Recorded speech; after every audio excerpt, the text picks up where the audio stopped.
Did you know that there's a 16% chance that a first-time guest will return to campus for a second visit?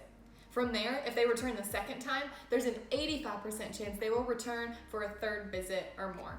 So how do we bridge that gap between the first and second visit? Because reality is, what hangs in the balance is them possibly hearing the truth about who Jesus is. The way we bridge that gap between the first and the second visit is how we make each guest feel cared for and each guest feel known.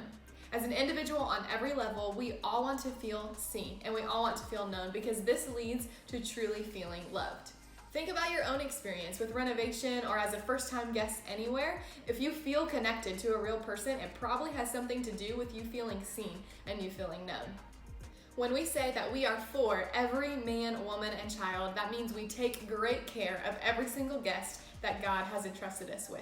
Because in reality, we know taking the next step leads to things like making friends, connecting with a small group, maybe connecting to a serving place, and eventually leads to life change. That's why we care, we know, and we love the way that we do. So let's take a look at how this happens. At renovation, follow-up care for first-time guests takes place during and throughout touch points of their first interaction on campus. For a first-time guest, a gift is given that Sunday, as well as a tour of the campus and walking them into the auditorium and making sure that they feel comfortable. Then, the week following, behind the scenes, follow-up care looks like a welcome email, maybe a call in the first couple weeks, a text or a card in the mail, showing them that they were important and we thought of them and that we prayed for them this week, aka feeling seen and feeling known. This also provides the guests to follow up on any next steps they want to take. Maybe they need information about joining a group or about serving. Maybe their students need information on how to join our squad. This all happens after those first few visits. You probably know where I'm going with this.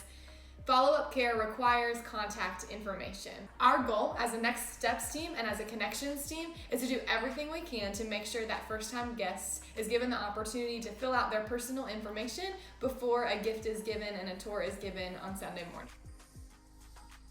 How do we do this? What are the details? I'm so glad you asked. Step number 1 is going to be to gain the information. With any guest, we should take time to assess their needs and asking them, how can we help them as soon as they approach the Next Steps area.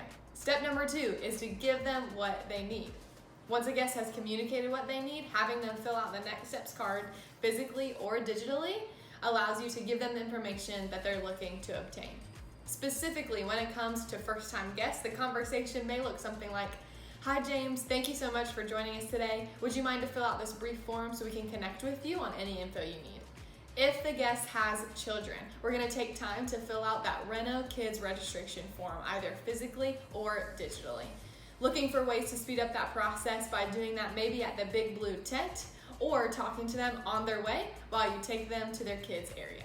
If the guests do not have children, take time to fill out that Next Steps form either physically or digitally. Give them their gift. Take them on a short tour of the campus, showing them the restrooms, walking them into the auditorium. If they seem okay to venture in on their own, great. If not, maybe you find someone you know that would offer to sit with them for the first time.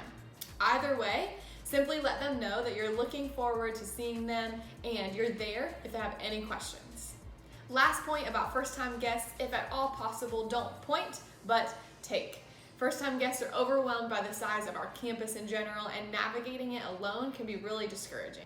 So guiding the guest to any location is actually a chance to engage in friendly conversation. We found that the personal connection often happens along that journey from one location to the other.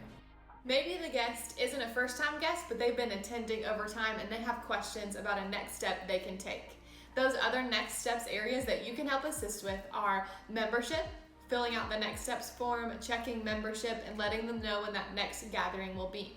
That will be on the hot sheet for you or the VIP, so you can ask your team leader about that next time. The next area they may need help with is they want to get connected to serving. So having them fill out that Next Steps card and checking the serving box is going to be your next step. And if they know where they would like to serve, you can always put that information on the back of the card so that we're able to know that in our follow-up as well. Thirdly, they could be interested in joining a group. Have them fill out the Next Steps form, check the groups box, and make sure we have the right email address so that someone can follow up with them about that. Lastly, maybe they have a student 6th through 12th grade that doesn't meet together necessarily on Sunday mornings, but they want to know where to go and what to do.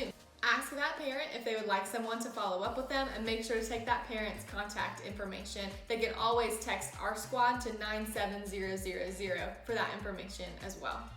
The last step at the gatherings is to pass the information along. So once we've collected the next steps cards from first-time guests and from guests who are just ready to make the next move, we should place those cards to the side, and then your team leader will give those to their director or to their coach to be entered into our system, Church Community Builder.